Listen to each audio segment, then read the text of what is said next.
I'm ready when you are. Alrighty. I'm sorry, I apologize for stopping you. Did you have somebody record yours? No. I recorded it. Okay.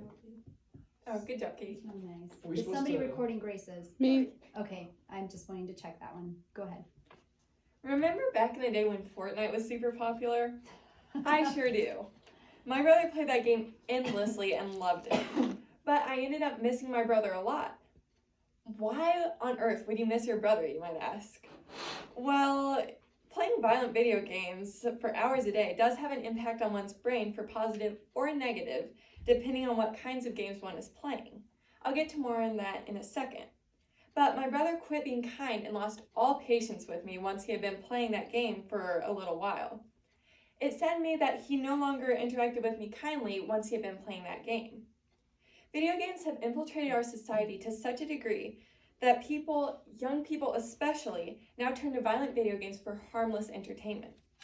The increasing lack of concern shown for this frightening turn in the realm of video games proves how it is more important than ever for us to be aware of it. Parents provide protection for their children, and therefore should not allow their children to play violent video games such as Call of Duty due to the lasting negative impact such games leave on their children. I've done research on both sides of the issue of violent video games to come to this conclusion. I will describe the dangers of violent video games, how those dangers pose a specific threat to the developing minds of children, and I will explain why the issue of parents allowing their children to play violent video games matters to you all. According to multiple studies I've read about in articles, violent video games lead to a decrease in empathy, self-control, inhibition, and attention. According to an article by the British Psychological Society, which I discovered through dailymail.co.uk, violent video games such as Call of Duty inhibit people's ability to process emotional facial expression and to control their responses as a result. This inhibition leads to lower empathy and emotional callousness, according to a study published in Social Affective and Cognitive Neuroscience. According to a meta-analysis of 24 studies from around the world, which was conducted over the course of 7 years by the Dartmouth Society and published on Medical Express in 2018, over 17,000 participants aged 9 to 19 years old proved to provide consistent results with the hypothesis that playing violent video games does have a subsequent increase on physical aggression. As we can begin to see from these two studies alone, science has given solid evidence for the connection between violent video games and negative impacts on the self, as well as negative impacts on others violent video gamers participants interact with. Not only are dangers present in the habitual playing of violent video games, but these dangers also pose a specific threat to the developing brains of children. The emotional toll violent video gamers experience tends to impact children more heavily than adults. Therefore, parents should put careful thought into the video games they allow their children to play. The human brain does not fully develop until the age of 25.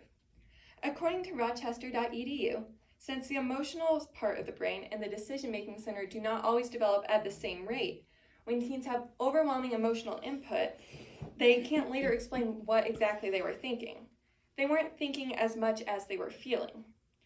Due to the more emotion-driven teenage brain, the already strong emotional effects of violent video games can be compounded when they take place in the brain of a teenager.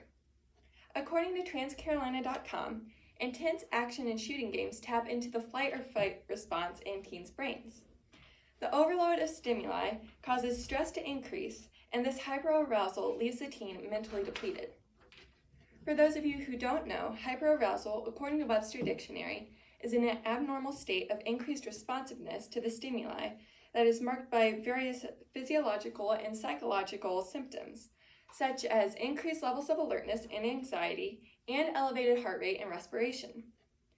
Due to their state of mental depletion, these teens tend to be groggy or short-tempered after getting off of their game. I was talking to one mom about this topic, and she noticed more aggressive responses from her kids after they had gotten off their video games. Based off of these facts and statistics about the negative effects of violent video games, you might wonder how this information is applicable to you. Even though I'm not speaking to a room full of parents, you can still apply this information to your lives right now. Even though you aren't parents yet, you're teenagers yourselves, so it might be helpful for you to keep this information in mind for your own further use. When considering which video games to play, consider the effects that the games you choose could have on your brain. Also consider the length of time that you're choosing to spend playing that video game, so that you're mindful of how much of its effects you're taking in. Moreover, it's possible that you all could be parents someday. You would then be solely responsible for the care of your child, and I'm sure you would want to discern what is best for them and not see them come to harm. Violent video games negatively influence the human brain. Not only that, but violent video games specifically target the still developing minds of children. This information has hopefully proven useful for you in the present, as it will hopefully continue to prove useful if you become parents someday.